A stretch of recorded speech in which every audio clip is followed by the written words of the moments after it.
My name is Eric Mintel. By night, I'm a professional jazz musician, but by even later at night, I investigate the paranormal. I, along with my team at Bucks County Paranormal Investigations, travel the country investigating all things paranormal. This is Bucks County Paranormal Investigations. Hi everybody, it's Eric Mintel. Welcome to Bucks County Paranormal. And I got to tell you, I am so excited to have my guest today. Not only is he an incredible ufologist, author of over 40 books, is one of my favorite people. You know and love him from UFO Hunters and countless other programs on television. And I'm so excited to welcome Bill Birnes. Oh, thank you so much. Thank you so much for being here, man. Thank you. Thank you. And good to see you. You know, I know we were talking before this about a lot of different things. I mean, we're going to dive right into a lot of different cases, but you know, one of the things that always intrigues me is where did this fire in the belly for this, studying UFOs and writing books, where did that come from for you? Well, I had a UFO sighting all the way back in the 1950s when I was a little kid. And there was this huge, it was in New York City, there was this huge light over our street. Wow. And it wasn't a lamppost, wasn't the moon. And I had a telescope, reflecting telescope. It was brand new. It was Mount Palomar telescope. It was really exciting. I could see the moon at night. Wow. And I would get up at night and basically look at the moon, especially when it was a full moon. Mm-hmm. And one night I did it, got up, and there was this huge, because it was so light in the room and I couldn't figure out where the light was coming from, because my room was by a lamppost, but this was like more light. So I set up the telescope, looked up, and there was this huge light from one end of the street to the other end, from building to building. Okay. So it was across the street. And you know, you're looking at it to see, well, is there a door? Is there like portholes? Nothing. Just brilliant, self-illuminating. So it wasn't reflecting off anything. It was self-illuminating. Did you look at it, and was it like you couldn't even look at it? Right, you couldn't, because it was so bright. And so I had that, and then you kind of tuck that away. That's interesting. But this was at the time when stories of Roswell were circulating. It was the very early 1950s. This was right after the UFO invasion of Washington. There was this 1952, that summer, on two successive weekends. But it was part of a larger sighting. It was Summer of the Saucers, was 1952. But on two successive weeks in July, there were formations of UFOs over Washington, D.C. And, you know, if you read the book by Edward Ruppelt, he talks about the whole machinations going on inside the Air Force and the government and the Pentagon about that. And a few years before that, which our viewers I'm sure have heard about, is Roswell, which happened in July of 1947. And which the UFO crash happened at Roswell in Mac Brazel's land, and you fast forward there, and Kenneth Arnold was a pilot that had seen, prior to that, I guess in June, had seen 9 disc-like objects. I know we're kind of going back, but it kind of sets it up for what happened next, and that was right. And then Harold Dahl, out in Puget Sound. In the state of Washington, claimed that he saw a formation of UFOs, flying donuts, he called them, over his boat. He was retrieving logs that had fallen off boats, of the barges from the lumber companies. Right, and that dropped material. And it material. just dropped material on his boat, whether it happened, whether it didn't happen. I think it killed his dog, too. He said it killed his dog, and then he recanted the story. Because what happened was he was questioned by the FBI, because that involved, it was a whole series of events that took place in that sighting. Harold Dahl's boss was trying to start Fate magazine. Was trying to start a magazine, and he was kind of like this wannabe spy from World War II, and so then he had contracted with Kenneth Arnold to come out and investigate the Harold Dahl sighting. And so Kenneth Arnold couldn't find any evidence, but because Kenneth Arnold was involved. The FBI had investigated Kenneth Arnold. Hoover investigated Kenneth Arnold. And United States Army Air Force intelligence, because the services hadn't split by then, they investigated Kenneth Arnold. One of the people who investigated him was Army counterintelligence lieutenant Frank Brown, who was a pilot. And so because Kenneth Arnold had been involved in setting up, investigating the Harold Dahl story, Frank Brown and a captain in the CIC flew out on a B-25 to Washington to investigate and to interview Harold Dahl. Well, Harold Dahl's boss, and I keep on forgetting, it's not Shavers, but I keep on forgetting his name.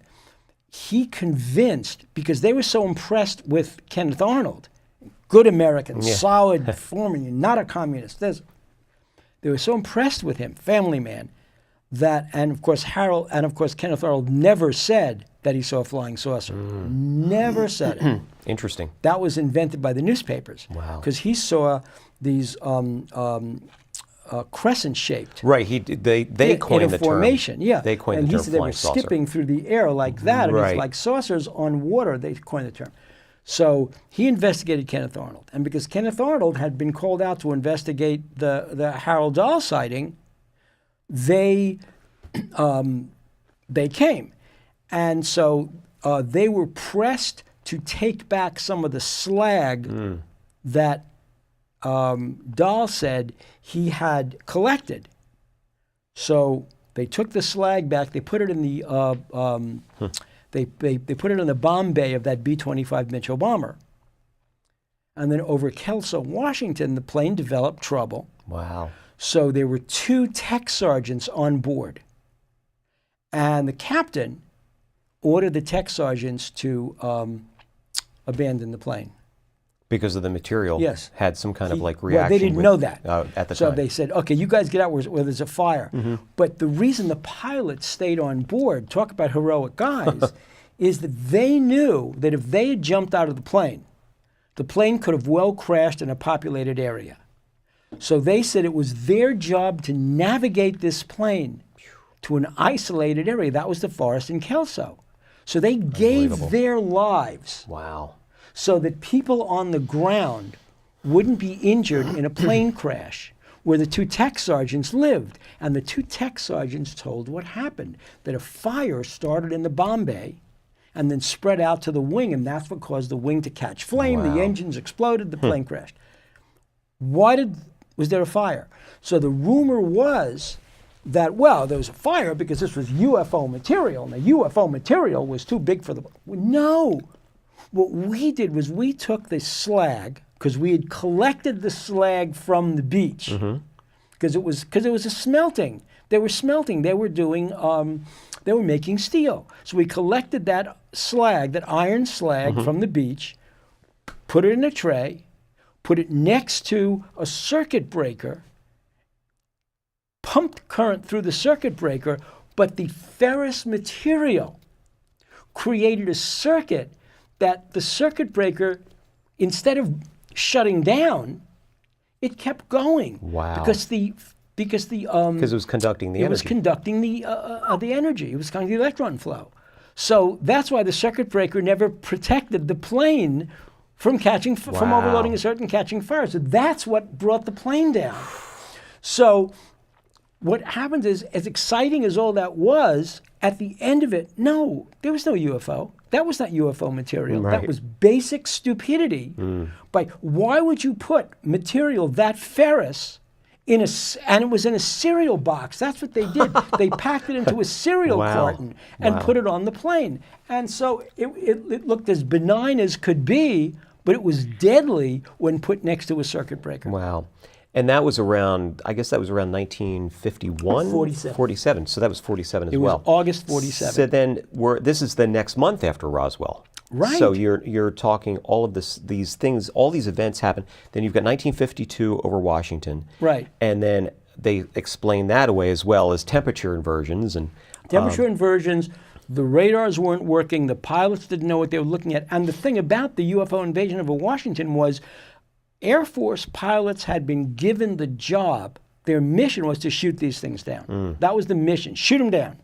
And there's a great book about it by Frank Ficino called Shoot 'em Down, about what happened when planes actually shot down a flying saucer that crash landed in Braxton County, West Virginia.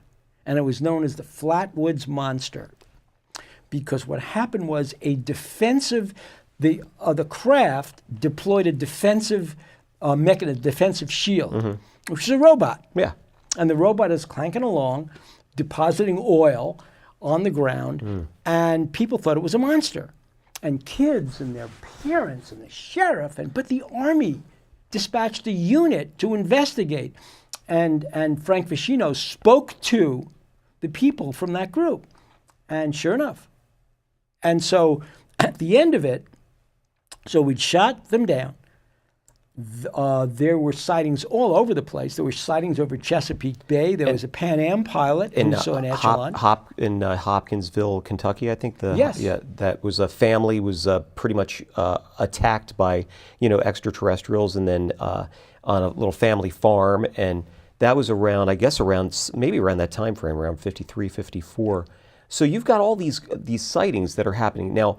Project Blue Book was a project which basically they would send people out to investigate. There were so many sightings going on. They wanted to do something. There was a couple of different things before that, but Project Blue Book. Well, there was Sign, there was Grudge, but Yeah. the thing with Blue Book was that was supposed to be a modern investigation that was looking at two things.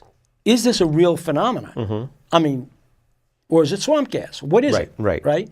And two, if it's a real phenomenon, is it a threat to national security? And that obviously would be the Air Force mission. Is this a threat to national security? And that's what they were investigating. And as it turned out, and here's a really funny story that why they shut down Blue Book. They wanted, first of all, Blue Book was now public. There were movies about Blue Book, television stories about Blue Book. Air Force is saying, hey, this is like we're covering this up, guys. I mean, come on, this is not supposed to be. And for our viewers who don't know what Project Blue Book is, that Project Blue Book was a government-run investigation on UFO sightings, and they wanted definitive answers. And I mean, I don't know how many thousands of reports came in. Thousands, but there's a lot that were not ever explained. There were a lot of reports that were simply noted as unexplained. Yeah. They couldn't come up with any like conventional over 900 explanations. or something. Exactly. Yeah. So it's the 1960s now. And the Air Force really wants to get out of the UFO business. Or they want to get out of the public UFO business. Because what we now know is that the Pentagon kept investigating UFOs to this very day. I mean, we could talk about the 2004 Nimitz incident where two F-18 pilots saw a tic-tac-shaped UFO over the bay in San Diego. Yeah, it just came out. Yep. Right, exactly. Just now. And so what that revealed was not so much the UFO. People who researched that stuff knew that there were sightings. It was that the government was still investigating it years, decades, centuries, a century after. Yeah. Exactly. So this was 47. Now we're in 2018, and they're still investigating this stuff. So all the stuff that we shut it down was a lie. Why did we? So they wanted to shut it down. How could they shut it down? Because they couldn't just say, okay, no UFOs, because everybody had seen them. I mean, they were in the news. They were in the newspapers. So you can't just say no UFOs when people saw them. Talk about fake news. Yeah. But what they did was they needed to get a reputable university, reputable scientists to say, no big deal, nothing to see, move along. And that's what they did. So how they did it was they found this guy, Edward Condon, who was a physicist, dean of the University of Colorado at Boulder. Condon, they had to get Condon to write a letter, to do a study, and then focus that study on why UFOs probably didn't exist, and even if they did exist, they were no threat, right? That was what they had to get him to do. How could they con him into doing that? What leverage could they use to get a reputable physicist, an academic dean, known for impartiality, integrity, things like that, a scientist, to do the work for them? Here's the backstory. All the way back in the 1950s, well, late 50s, during the McCarthy hearings, the whole House the whole un-American activities, not the House because he was a senator, they were looking for subversives, because part of there's even a bigger story behind that, but let's just stick with this. There was, McCarthy believed, and to some extent he was right, but for all the wrong reasons, that there was a kind of a socialist element running through the United States government. Well, there was. That's exactly what Roosevelt did in the 1930s. Social Security, that was the Social Security plan. It was the whole point. The National Works Program, the Artist Works Program, these were all social programs throwing money into this huge, 1/3 of America was unemployed. We had a climate crisis in the Midwest. I mean, we were devastated. And the United States was looking at two alternative, awful trends. National socialism, which was growing in Europe, and remember, the Ku Klux Klan was marching up and down New York and Washington in the 1920s, the know-nothing, right? So that was the 20s. And then there was this dreadful tariff program, which helped destroy the United States economy at the same time the stock market fell apart because there was no money left. So now you're in the 1930s and people are screaming, we need government controls, national socialism, Hitler is right. And on the left, you had international socialism, which was big in the labor movement. And so you have two forms of socialism, international socialism on the left and national socialism on the right. So Roosevelt had to steer a course right in the middle, right between these two. You had a General Smedley calling for a coup to overthrow the United States government. He was an army general, and you had people in the Communist Party, card-carrying communists, calling for an overthrow. What was Roosevelt going to do? Well, so he steers this course. So now it's the 1950s, and Joe McCarthy is rooting out the communists. Well, in part, McCarthy was right, because at the very end of World War II, did you see the movie Patton? Remember the scene where George C. Scott, as Patton, goes to, I think it's Edward Binns, who played Beetle Smith, and says to Beetle Smith, let me start a war with the Soviets. I can do it right now. Just give me the go-ahead. I'm going to start a war. I'm going to go right into Berlin. And you say, why would he? Why? Which the movie didn't cover was that elements of Patton's Third Army, who were in the eastern sector of Berlin, what would be the Soviet-occupied zone, were taken back to Russia. That's all Patton knew, is that elements of his army were taken back to Russia. In Korea, we knew, and this is how I got involved with Corso. In Korea, we knew that there were remember the Manchurian Candidate? Okay. There were Americans who were kidnapped, taken prisoner by the Chinese, and brought to Russia.